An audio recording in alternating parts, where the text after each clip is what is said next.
معزز سامعین محترم، آج کی اس مقدس، متبرک و معظم، نورانی و عرفانی رات، جس رات میں اللہ رب العالمین نے دنیا عالم پر بڑا ہی احسان فرمایا، تو اسی مقدس رات کے معاملے میں قرآن پاک جو ارشاد فرماتا ہے، اس آیت مبارکہ کو جو میں نے تلاوت کرنے کا شرف حاصل کیا، تو آئیے اس آیت مبارکہ کے مقصد، مفہوم اور اس کے معنی و مطلب کو سمجھنے سے پہلے بہتر و مناسب یہ ہے کہ آئیے ہم اور آپ مل کر سب سے پہلے اس آقائے نامدار، مدنی تاجدار، حبیب کردگار، رسول باوقار، احمد مختار، سیاح لا مکان، انیس الغریبین، طٰہٰ و یاسین، مراد المشتاقین، شمس العارفین، سراج السالکین، مصباح المقربین، شفیع المذنبین، حضور تاجدار مدینہ حضرت محمد مصطفیٰ احمد مجتبیٰ صلی اللہ تعالی علیہ وسلم کی بارگاہ نبوت میں، جن کے قدموں کی بدولت یثرب مدینہ بن چکا، آئیے اس نبی پاک صلی اللہ تعالی علیہ وسلم کی بارگاہ نبوت میں کہ جن کی صحبت پانے والے، سفر اور حضر میں ساتھ رہنے والے ابو بکر رضی اللہ تعالی عنہ کو صداقت میں ممتاز کیا گیا، آئیے اس رسول ہاشمی کی بارگاہ میں کہ جن کا سینہ مبارک حضرت عمر بن خطاب رضی اللہ تعالی عنہ کے سینے سے مس ہوا، ٹچ ہوا، تو فاروق اعظم عدالت کے پیکر بن گئے، آئیے اس امام الانبیاء کی بارگاہ میں کہ جن کی سخاوت کا یہ عالم، کہ اس سخاوت عظمیٰ کو دیکھ کر حضرت سیدنا عثمان ذو النورین رضی اللہ تعالی عنہ سخاوت کے پیکر بن گئے، آئیے اس دائی حلیمہ کے گود کے پالے کی بارگاہ میں جن کی شجاعت کا یہ عالم، کہ اس شجاعت نبوی کو دیکھ دیکھ کر فاتح خیبر بن گئے حضرت مولا کائنات علی شیر خدا رضی اللہ تعالیٰ عنہ، آئیے اس آمنہ کے لال کی بارگاہ میں کہ جن کے عقد نکاح میں جو خواتین اسلام حضرت خدیجۃ الکبریٰ، حضرت عائشہ صدیقہ رضوان اللہ علیہم اجمعین جب نبی کون و مکان کی عقد نکاح میں آئیں تو قیامت تک کے لیے وہ مومنین کی ماں بن گئی،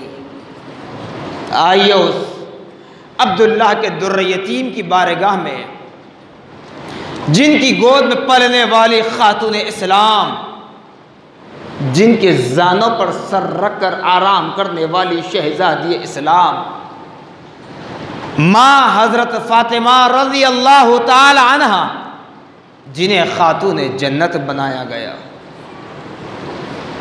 آئیے اس عرش کے دلہا کی بارگاہ میں محبوب رب العالمین رحمت العالمین، ہم غریبوں کے غمخوار، ہم بے کسوں کے کس، ہم بے سہاروں کے سہارا نبی مصطفیٰ صلی اللہ علیہ وسلم کی بارگاہ نبوت میں کہ جن کے کاندھوں پر سوار ہونے والی وہ مبارک سواریاں، جن کے لیے نبی نے خطبے کو منقطع کر دیا، جس کے لیے نبی نے اپنے سجدے کو لمبا کر دیا، اس حسنین کریمین جنہیں نوجوانان جنت کا سردار بنایا گیا، نوجوانان جنت کا سردار بنایا گیا۔ تو آئیے اس آقا دو جہاں صلی اللہ علیہ وسلم کی بارگاہ اقدس میں ہمیں بھی یقین ہے کہ آج کے ان متبرک لمحات میں، آج کے ان مقدس لمحات میں پیارے آقا محمد الرسول اللہ صلی اللہ تعالی علیہ وسلم کی وہ نظر کریمانہ، وہ نظر رحیمانہ، وہ نظر شفیقانہ، وہ نظر شفیعینہ اگر ہمارے آسی قلبوں پر پڑ جائے، ہمارے گنہگار دلوں پر پڑ جائے، ہمارے دل جو گناہوں کی سبب کالے ہو چکے ہیں، ہمارے دل بدکاریوں بدفعلیوں کی وجہ سے سیاہ ہو چکے ہیں، اگر نبی پاک کی وہ نگاہ مہربانہ ہمارے ان گناہگار دلوں پر پڑ جائے تو یقین ہے کہ ہماری دل کی دنیا بدل سکتی ہے۔ تو آئیے اس آقا دو جہاں صلی اللہ علیہ وسلم کی بارگاہ اقدس میں غلامی کا ثبوت دیتے ہوئے با آواز بلند درود پڑھیں، اتنی با آواز بلند کہ مینار گواہ رہ جائیں، یہ چھت یہ در و دیوار گواہ رہ جائے۔ نبی کی بارگاہ میں فرشتہ جب گواہی دے کہ یا رسول اللہ زمین کے فلاں حصے پر فلاں مقام پر تیرے نیک امتیوں نے اللہ اے مولا تیرے نیک بندوں نے تیرے گھر میں بیٹھ کر جب تیرے نبی پر درود پڑھا، اب یہ گواہی دیں اس سے پہلے کہ ہماری آواز مدید کے مینار تک پہنچ جائے، اس سے پہلے کہ نبی ہماری درود کو سن لیں، پڑھیں با آواز بلند اللہم صلی علی سیدنا شفیعنا مولانا محمد افضل صلواتک وعدد معلوماتک وبارک وسلم۔ نبی اور آل نبی پر پھر ایک مرتبہ آواز بلند درود پاک پڑھیں، اللہم صلی علی سیدنا شفیعنا مولانا محمد معدن الجود والکرم منبع العلم والحلم والحکم وآلہ واصحابہ وبارک وسلم۔ صلاۃ و سلام علیک یا رسول اللہ، صلاۃ و سلام علیک یا حبیب اللہ، صلاۃ و سلام علیک یا نبی اللہ، صلاۃ و سلام علیک یا قاسم رزق اللہ، صلاۃ و سلام علیک یا نور من نور اللہ، صلی اللہ تعالی علیک وعلی آلک واصحابک وازواجک وذریاتک واہل بیتک اجمعین، سبحان ربک رب العزت عما یصفون وسلام علی المرسلین والحمد للہ رب العالمین۔ سامعین محترم، بارہا میں کہتا ہوں لیکن سننے کے بعد عمل کرنا یہ سامعین کی مرضی ہے، لیکن عمل نہیں کرتے تو ٹھیک ہے، آپ کی قبر کا جواب آپ کو دینا ہے، میری قبر کا جواب مجھے دینا ہے، تو پھر طنز بھی تو مت کیجئے۔ بڑے ہی افسوس کے ساتھ کہنا پڑتا ہے، جبکہ کھلے الفاظ میں نے نماز عشاء سے پہلے کھڑے ہو کر بتلا دیا، یہاں تک کہ مثال دی گئی کہ لاسٹ ٹائم سال گزشتہ لاسٹ ایئر آپ شب معراج کی رات سے محروم تھے، پھر بھی سب چلے گئے، ٹھیک ہے، یہ مرضی ہے اپنی اپنی، جانے والے کو روکا بھی نہیں جاتا، آنے والے کو بھی روکا نہیں جاتا، لیکن اس بات کو ذہن میں رکھ لیں، طنز کرنا چھوڑ دیں۔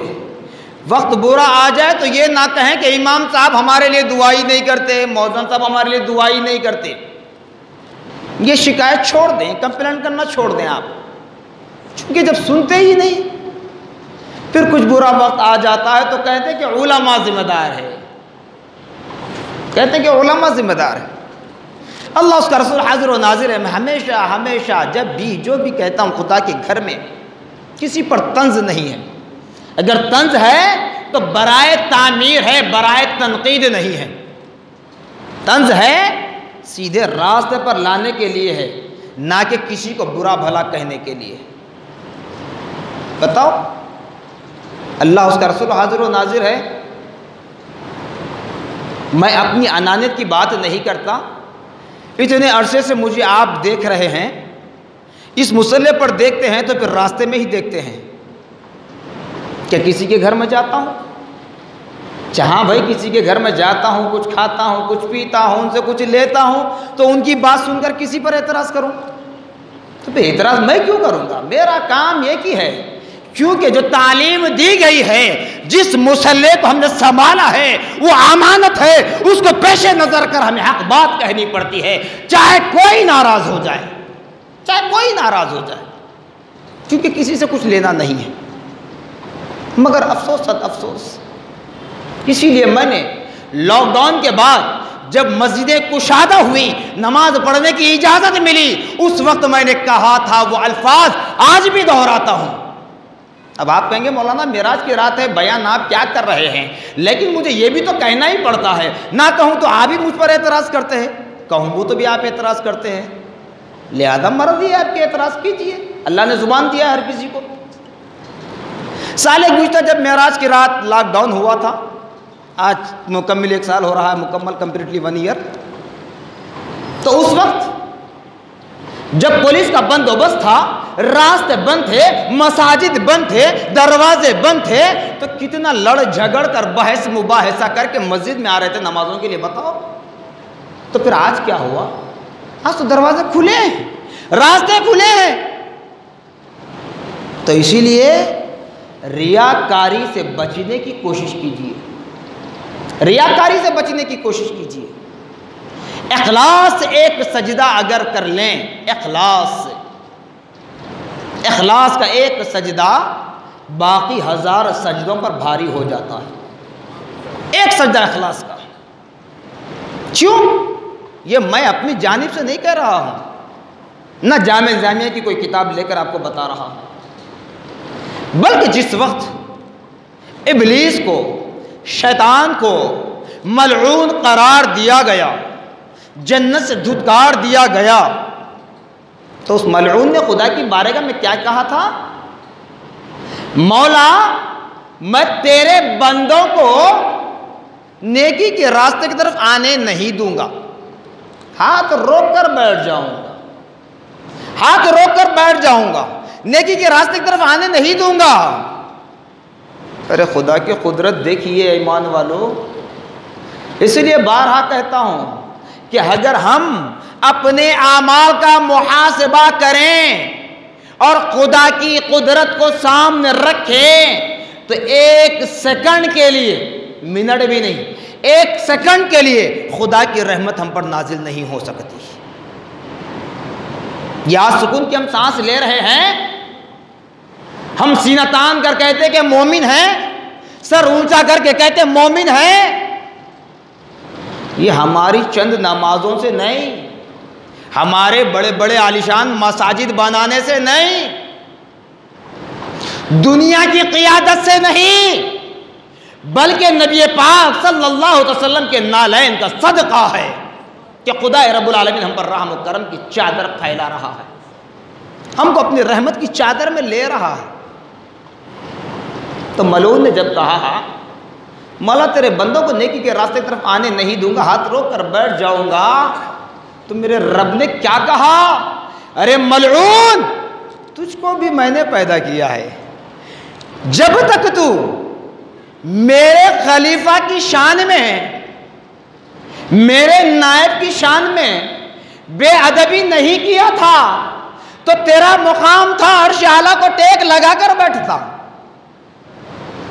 فرشتوں کو پڑھاتا، تیری اتنی عبادت کرنے کا موقع تجھے دیا گیا، لیکن آج تو نے میری قدرت پر اعتراض کیا. جبکہ ملعون شیطان نے خدا کی ذات پر اعتراض نہیں کیا تھا، خدا کو برا بھلا نہیں کہا تھا، خدا ہونے کا دعویٰ نہیں کیا تھا، مگر خدا کیا کہہ رہا ہے؟ میری قدرت پر اعتراض کیا. تب معلوم ہو گیا، اندازہ مل رہا ہے سیدھے سیدھے حضرت آدم پر اعتراض کرنا گویا خدا کی ذات پر اعتراض ہے، خدا کے نیک بندوں پر اعتراض کرنا گویا خدا کی ذات پر اعتراض ہے. تو اللہ نے کیا کیا؟ اس کو ملعون قرار دیا، جنت سے دھتکار دیا، نکال دیا گیا. تب اس نے کہا کہ نیکی کے راستے میں بیٹھ جاؤں گا، آنے نہیں دوں گا۔ تو میرے رب نے کہا تو نیکی کے راستے پر بیٹھ نہیں، لیٹ جا، جتنا راستہ گھیرنا ہے گھیر لے، میرے بندوں کو جتنا روکنا ہے روک لے، لیکن میرا بندہ، میرا ہر بندہ زندگی میں ایک مرتبہ، اللہ اکبر، قربان جائیے اور اپنے اعمال کا محاسبہ کیجئے، خدا ہم پر کتنا مہربان ہے اور ہم کتنے نافرمان ہیں۔ خدا ہم پر کتنا مہربان ہے اور ہم کتنے نافرمان ہیں۔ کیا کہا خدا نے؟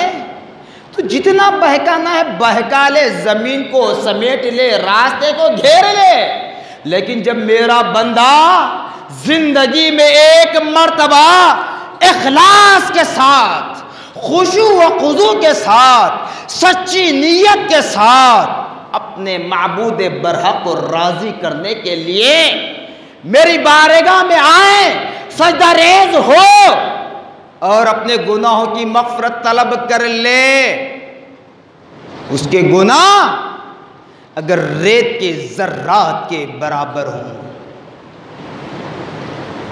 بڑے سے بڑے میتھمیٹکس پروفیسر بھی ریت، مٹھی بھر ریت کو گن نہیں پا سکتا۔ ہے کوئی بڑا پروفیسر تھا ساری دنیا میں؟ تاریخ اٹھا کر بتاؤ، مٹھی بھر، آپ کی مٹھی میں جتنی ریت آتی ہے اس کے کنکروں کو گن سکتے؟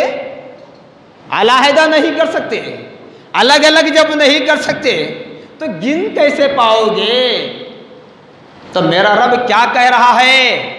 اگر میرا بندہ اخلاص کے ساتھ میری بارگاہ میں آئے، رجوع اللہ ہو جائے، توبۃ نصوحا کر لے، استغفار کر لے، اگر اس کے گناہ ریت کے ذرات کے برابر ہو، درخت کے پتوں کے برابر ہو، سمندر کے جاگ کے برابر ہو، تب بھی اس کے گناہوں کو ایسے میٹ دوں گا جیسا کہ وہ ابھی ابھی ماں کے پیٹ سے پیدا ہو کر اس دنیا میں جنم لے رہا ہے۔ ماں کے پیٹ سے پیدا ہو کر اس دنیا میں آ رہا ہے، جنم لے رہا ہے۔ تو پھر اے ایمان والو، اے ایمان والو، کہاں ہیں ہم؟ کہاں ہیں؟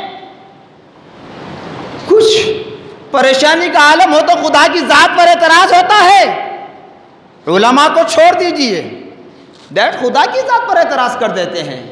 تو بتاؤ اب میرے رب نے کیا ہمیں مہلت نہیں دی؟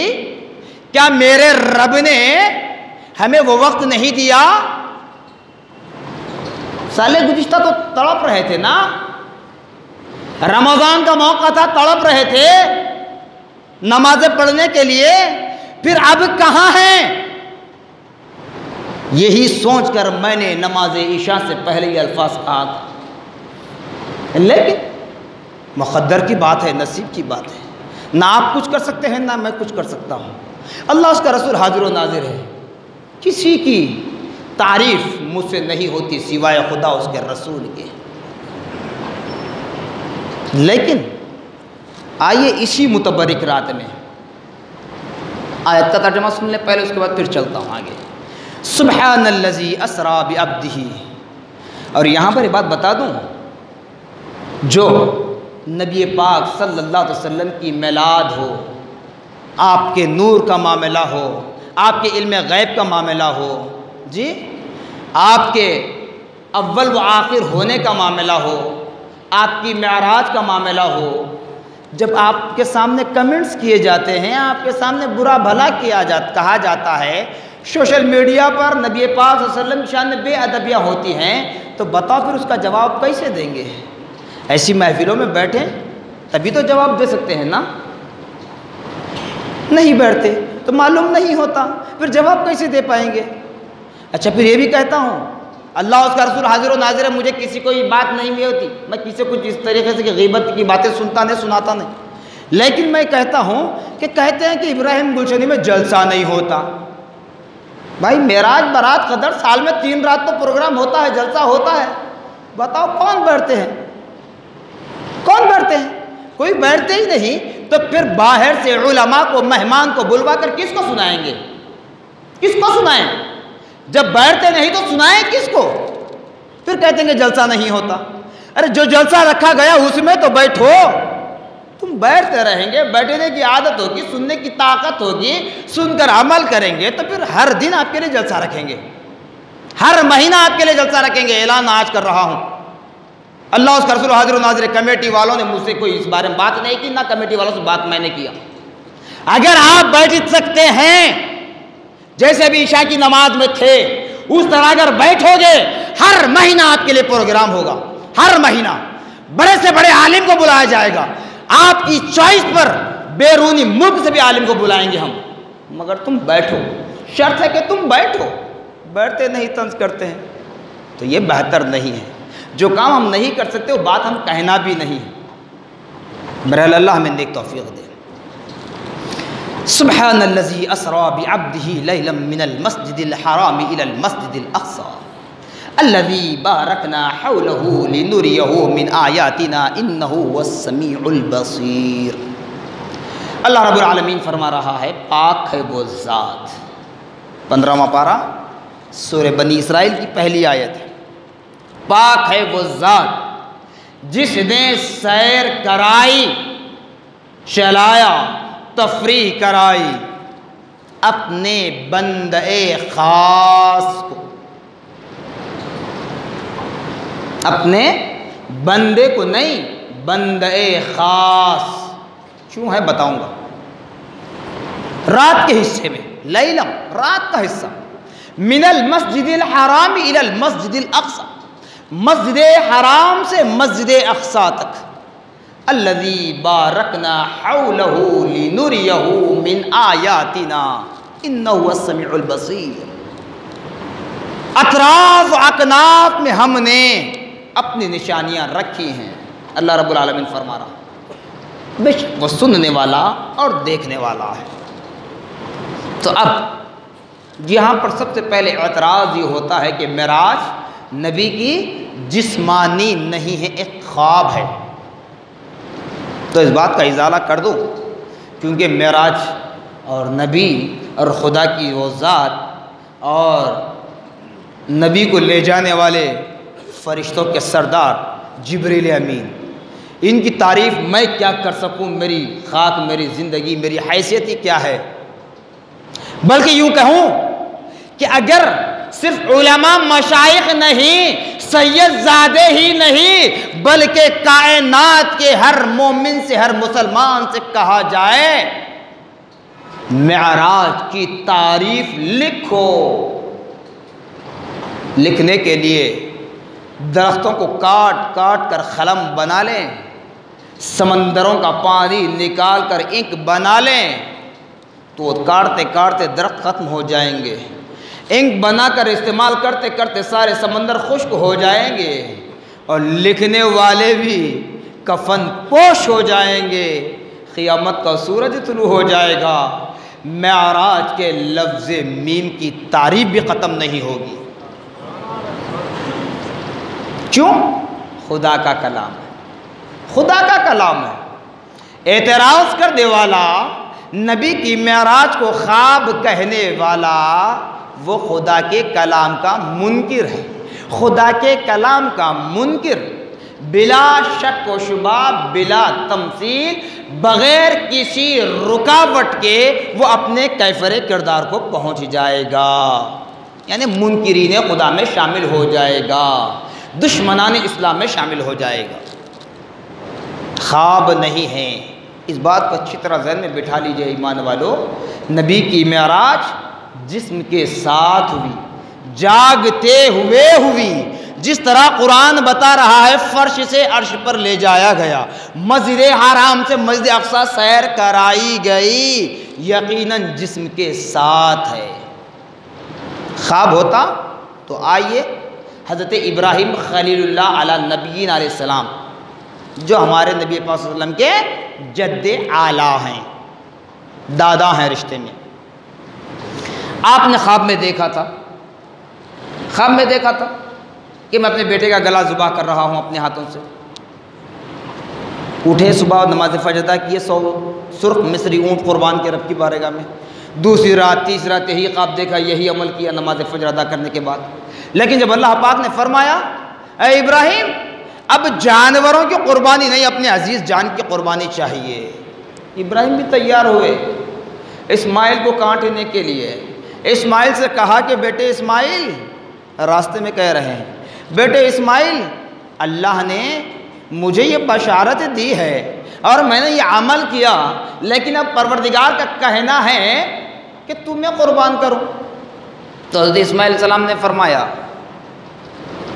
یا ابتی افعل لا تؤمر، قرآن کے الفاظ ہیں، حدیث نہیں بول رہا ہوں، کوئی عربی سینٹنس نہیں، قرآن اٹھا کر دیکھ لیجیے۔ یا ابتی افعل، اے میرے والد آپ وہ کام کیجئے، خدا کی فرما برداری کیجئے، اس میں دیر مت کیجئے، تم مجھے صبر کرنے والوں میں سے پائیں گے۔ خدا کی راہ میں آپ مجھے قربان کیجئے، میں قربان ہونے کے لیے تیار ہوں، تم مجھے صبر کرنے والوں میں سے پاؤ گے۔ جب اسماعیل کو کاٹنے کے لیے مینا کے مقام پر جہاں آج حجاج اکرام قربان دیتے ہیں وہاں لے جایا گیا، لٹایا گیا، چھری چلائی گئی، چھری نے کاٹا نہیں اسماعیل کے گلے کو، پھر جبرائیل آئے خدا کے حکم سے، جنتی دمبا کٹا، جنتی دمبا کٹا۔ جب ابراہیم نے اپنی پیشانی سے پٹی نکالی تب اللہ نے کیا فرمایا؟ وہی قرآن فرما رہا قد صدقت الرؤیا یا ابراہیم، اے ابراہیم تم نے خواب کو سچا کر کے بتایا ہے۔ ابراہیم علیہ السلام کو خواب میں بتایا، بشارت دی اپنے بیٹے کی قربانی کے لیے۔ جب باپ بیٹے کی قربانی دینے کے لیے تیار ہوئے خدا کی رضامندی کے لیے تو خدا نے جواب میں کیا کہا؟ قد صدقت الرؤیا، اے ابراہیم تم نے اپنے خواب کو سچا کر کے دکھایا۔ تو خدا را یہ اس لیے بتا رہا ہوں، آپ کہیں گے معراج میں قربانی کیوں آئی؟ تو اس لیے بتا رہا ہوں وہ خواب تھا تو اللہ نے خواب میں ہی اس کو جواب دے دیا، اور یہ خواب نہیں ہے، جسم کے ساتھ ہے، جاگتے ہوئے ہے، بلکہ لے جایا گیا ہے۔ ارے ہم نہیں، ہم تو قرآن پڑھ کر کہہ رہے ہیں، انبیاء سے پوچھو، ساتوں آسمان پر فرشتے نہیں، انبیاء کھڑے رہ کر میرے نبی کا استقبال کر رہے تھے۔ ساتوں آسمان پر انبیاء علیہ السلام اجمعین نبی کا استقبال کر رہے ہیں۔ حضرت آدم یہ نہیں کہتے میں خدا کا سب سے پہلا خلیفہ ہوں، وہ بھی ایسا خلیفہ جب بنا ماں باپ کے بنایا گیا ہے، مجھے پیدا کیا گیا ہے، میرے جسم میں روح ڈالی گئی ہے، خدا کی قدرت ہے، میں خدا کی قدرت کا ایک انمول تحفہ ہوں۔ میں کیسے استقبال کروں؟ نہیں کہا۔ حضرت ابراہیم علیہ السلام نبی کے جد اعلیٰ ہیں، اور بتلایا جاتا ہے کہ انبیاء علیہ السلام اجمعین میں جتنی آزمائشیں حضرت ابراہیم علیہ السلام سے ہوئی، شاید ہی اتنی آزمائشیں، اتنی مصیبتیں کسی اور نبی پر نہیں آئی تھی۔ وہ حضرت ابراہیم علیہ السلام بھی نہیں کہے کہ میں محمد ابن عبداللہ کا استقبال کروں، نہ موسیٰ کہے نہ عیسیٰ کہے، بلکہ سارے انبیاء اپنے اپنے مقام پر ہیں اور نبی کے استقبال کے لیے حاضر ہیں، باادب کھڑے ہیں، فرشتے استقبال کر رہے ہیں۔ اور ثبوت کیا چاہیے؟ تاریخ میں نے پہلے ہی کہا، ابھی بھی کہوں گا، تاریخ صرف ہم ریفرنس کے لیے استعمال کرتے ہیں، دلیل کے لیے، پروف کے لیے۔ تاریخ ہمارا ایمان نہیں ہے، تاریخ ہمارا ایمان نہیں ہے، ہمارا ایمان قرآن و حدیث ہے، ہمارا ایمان نبی اور نبی کے صحابہ ہیں۔ نبی پاک صلی اللہ علیہ وسلم کو لے جایا گیا باضابطہ، کیسے؟ اس دن، اس رات میں، اسی مقدس رات میں نبی پاک صلی اللہ علیہ وسلم جبکہ بتلایا جاتا ہے کہ نبی راتوں رات بھر عبادت و ریاضت، ذکر و اذکار، سجدوں میں، دعاؤں میں اپنی رات پوری تمام کر دیتے، یہاں تک کہ زار و خطار روتے، جبکہ اللہ رب العالمین فرما رہا ہے کہ میرے انبیاء معصوم ہے، بے گناہ ہے۔ جب انبیاء معصوم ہیں تو یہ انبیاء کے امام ہیں، جب انبیاء بے گناہ ہیں تو یہ انبیاء کے سردار ہیں۔ اب نبی محمد الرسول اللہ سے کون سا گناہ ہوا جو نبی اتنا زار و خطار رویا کرتے؟ بتاؤ، آج ہم کتنے بدفعلیاں کرتے ہیں، لیکن کبھی ہمارے ماتھے پر شکن نہیں آتا، کبھی ہم نہیں سوچتے کہ ایسی رات ایسے دن جب مل جائے تو ہم رب کو راضی کر لیں گے، نہیں سوچتے۔ نبی رو رہے ہیں کس لیے؟ کہ اپنے خاندان کے لیے، اپنی آل اولاد کے لیے۔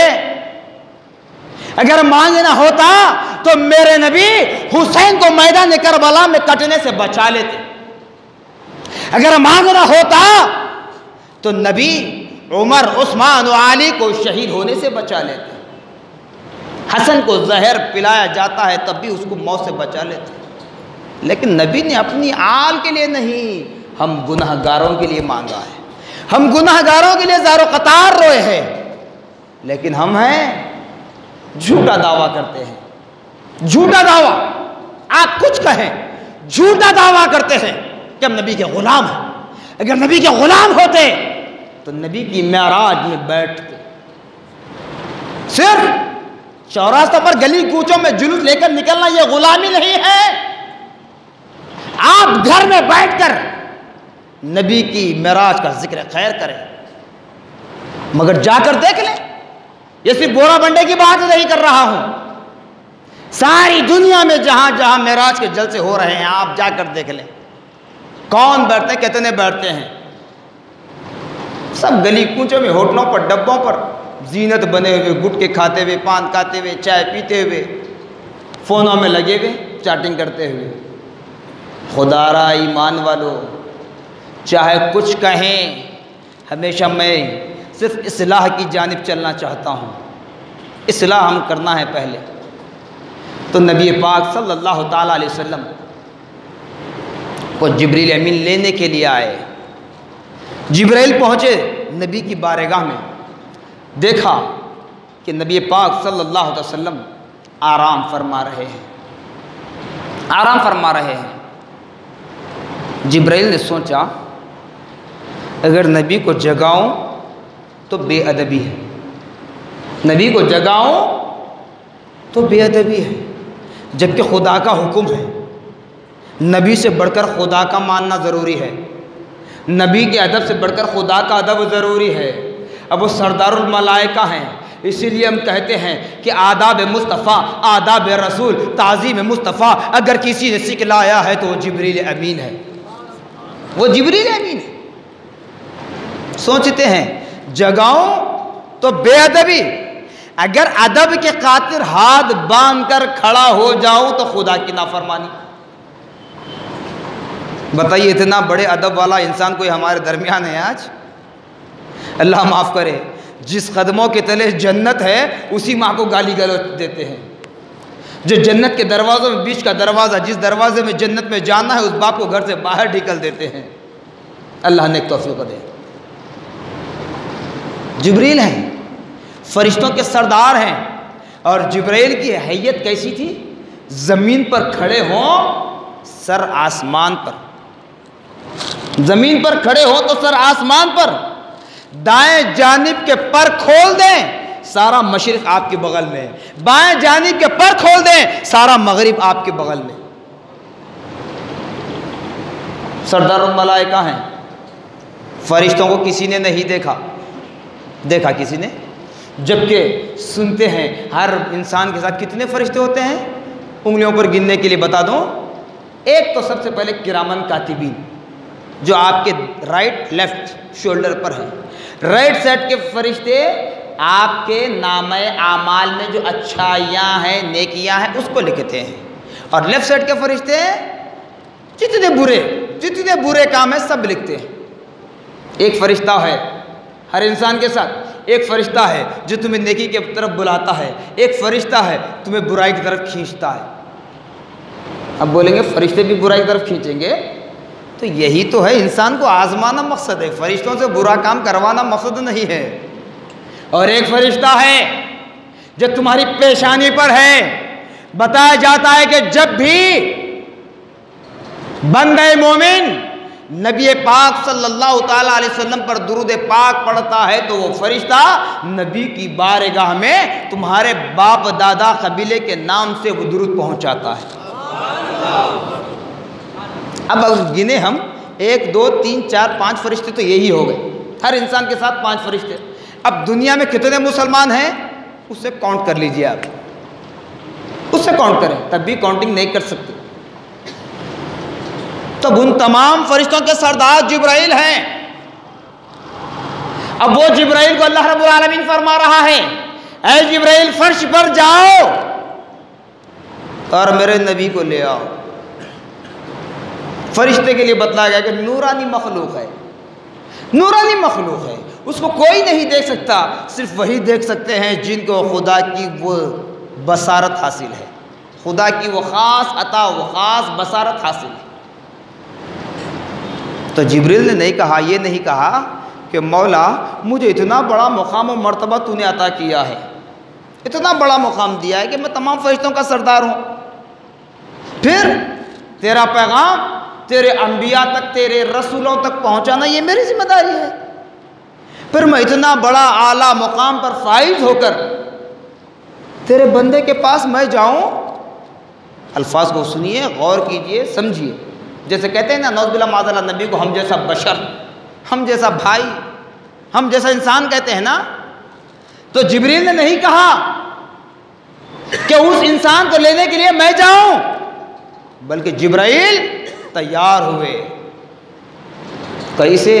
اکیلے نہیں جا رہے ہیں، جاتے جب بھی تو اکیلے، لیکن یہ وہ رات ہے جہاں بتلایا جاتا کہ 70,000 فرشتوں کی جماعت آپ کے ساتھ تھی، 70,000 70,000 فرشتوں کی جماعت ساتھ ہے۔ نبی کی بارگاہ میں پہنچے، جب نبی کو دیکھا آرام کر رہے ہیں، سوچ میں تھے جگاؤں تو بے ادبی، اگر تعظیماً کھڑا ہوں تو خدا کی نافرمانی، کیا کروں؟ اسی پس و پیش میں تھے تو خدا کی جانب سے ندا آتی ہے جبرائیل پر، یا جبرائیل قبل قدمی، اے جبرائیل میرے حبیب کے قدم چوم لو، میرے حبیب کے قدموں کو بوسا دو۔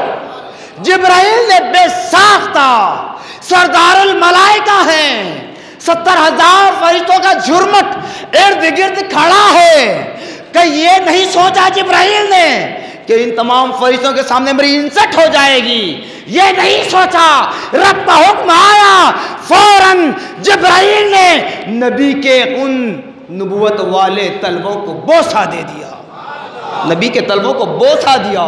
نبی بیدار ہوئے، پوچھا جبرائیل جب بھی آتے تو اکیلے آتے، وحی لاتے، پیغام لاتے، میسج لاتے، قرآن لاتے، کلام لاتے، اکیلے آتے، اور آج یہ ہجوم، یہ فرشتوں کی جماعت۔ تب جبرائیل خدا کا پیغام پہنچاتے ہیں، ان اللہ اشتاق یا رسول اللہ، اے اللہ کے حبیب صلی اللہ علیہ وسلم، اللہ آپ سے ملاقات کا مشتاق ہے۔ اللہ اکبر، تعظیم رسول دیکھیے، خدا کی بارگاہ سے تعظیم سکھلائی گئی۔ بھائی یقیناً ہم نے نبی کو نہیں دیکھا، نبی کی حال کو نہیں دیکھا، سن کر ایمان لائے ہیں، لیکن پکا ایمان ہے اور آخری سانس تک اسی ایمان پر ہم برقرار رہیں گے، اسی ایمان پر برقرار رہیں گے۔ جبرائیل جب کہا کہ ان اللہ اشتاق یا رسول اللہ، اللہ آپ کی ملاقات کا مشتاق ہے، خود خدا نے فرمایا تھا جبرائیل سے یہی الفاظ کہنا۔ خدا چاہتا تو یہ کہہ سکتا تھا کہ اے محمد تمہیں تمہارا رب بلا رہا ہے، جبرائیل کہنا کہ اے محمد تمہیں تمہارا رب بلا رہا ہے، لیکن یہ الفاظ نہیں کہلوایا۔ کیوں نہیں کہلوایا؟ اس لیے کہ آج ایسے پرآشوب پرفتن دور میں، ایسے پرفتن فتنوں کے دور میں ہم جیسے نااہل نبی کی شان میں بے ادبی کر بیٹھتے، اس لیے اللہ پاک نے 1400 برس پہلے ہی اس کا خاتمہ کر ڈالا۔ جب نبی تیار ہوئے چلنے کے لیے معراج کے سفر پر، تب جبرائیل پلٹ کر کہہ رہے ہیں ان 70,000 فرشتوں سے، اس جماعت سے، اے فرشتوں گواہ رہنا، آج مجھے اس بات کا یقین ہوا ہے، آج تک میں سوچتا تھا کہ اللہ نے میرے چہرے کو کافور سے کیوں بنایا ہے؟ میرے چہرے کو کافور سے کیوں بنایا ہے؟ اس لیے کہ آج مجھے ان نبوت والے خدموں کو بوسہ دینا تھا۔ جب میں ان نبوت والے خدموں کو اپنے ہونٹوں سے بوسہ دوں، اپنا ماتھا ٹیک دوں، تو ان نبوت والے خدموں کو آر محسوس نہ ہو، تکلیف محسوس نہ ہو۔ اس لیے اللہ نے میرے چہرے کو کافور سے بنایا، اس لیے اللہ نے میرے چہرے کو کافور سے بنایا ہے۔ اب جبرائیل لے کر چل رہے ہیں، تفصیلات میں نہیں جاتا کیونکہ پہلے کہہ دیا کہ میں اس کا قائل نہیں ہوں کہ ایسی مقدس راتیں صرف تقاریر میں گزار دیں، بلکہ کچھ فضیلت سن لیں، پھر اپنی عبادت و ریاضت کرنی ہے۔ جبرائیل لے کر چل رہے ہیں، سدرۃ المنتہا پر پہنچتے ہیں، اس سے پہلے بیت المقدس پر پہنچتے ہیں۔ شاید دیکھتے ہیں سارے انبیاء علیہم السلام اجمعین صفیں باندھ کر کھڑے ہیں، حضرت آدم علیہ نبینا علیہ السلام سے لے کر حضرت عیسیٰ علیہ نبینا علیہ السلام تک سارے انبیاء کم و بیش 1,24,000 انبیاء علیہ السلام اجمعین صفیں باندھ کر کھڑے ہیں۔ حضرت آدم نہیں کہتے کہ میں خدا کا سب سے پہلا خلیفہ ہوں، میں امامت کے مسئلے پر فائز رہوں گا، میں امامت کروں گا۔ ابراہیم علیہ السلام نہیں کہتے کہ میں خدا کا خلیل ہوں، میں امامت کروں گا۔ اسماعیل علیہ السلام نہیں کہتے کہ میں ذبیح اللہ ہوں، میں امامت کروں گا۔ موسیٰ علیہ السلام نہیں کہتے کہ میں کلیم اللہ ہوں، اللہ سے بات کرنے والا، اللہ سے کلام کرنے والا ہوں، لہذا میں امامت کروں گا۔ عیسیٰ علیہ السلام نہیں کہتے کہ میں مادر ذات اندھے کو بینائی دینے والا ہوں، اللہ نے مجھے طاقت دی ہے، مردوں کے اندر جان ڈال سکتا ہوں، اللہ نے مجھے طاقت دی ہے، کوڑ برس کی بیماری والے کے جسم پر میں اپنا ہاتھ پھیر دوں تو وہ صحت یاب ہو جاتا ہے، اللہ نے ایسی طاقت مجھے دی ہے، لہٰذا میں امامت کا حقدار ہوں۔ کسی نبی نے نہیں کہا۔ تو مطلب کیا ہوا؟ امام کا مقام بھی انبیاء نے بتلایا ہے، مؤذن کا مقام بھی انبیاء نے بتلایا۔ تو اب امامت کا مصلی خالی ہے، صفیں باندھی ہوئی ہیں، سب باادب کھڑے ہیں، کوئی پیچھے پلٹ کر نہیں دیکھتا کہ کون آ رہے ہیں، کب آئیں گے۔ انبیاء کیوں کھڑے ہیں یہ بھی معلوم ہے ان کو، انبیاء سب بنا کر کیوں کھڑے ہیں یہ بھی ان کو پتا ہے، باوجود اس کے وہ پیچھے پلٹ کر نہیں دیکھتے کہ کب آئیں گے، باادب کھڑے ہیں، باادب کھڑے ہیں۔ اللہ اللہ۔ اب جبریل امین اپنے ہاتھ میں اس نبوت والے ہاتھ کو لیے آ رہے ہیں، آئے اور مصلی امامت پر نبی پاک صلی اللہ علیہ وسلم کو فائز کیا۔ نبی نے بیت المقدس میں انبیاء کی امامت فرمائی، نبی نے بیت المقدس میں انبیاء کی امامت فرمائی۔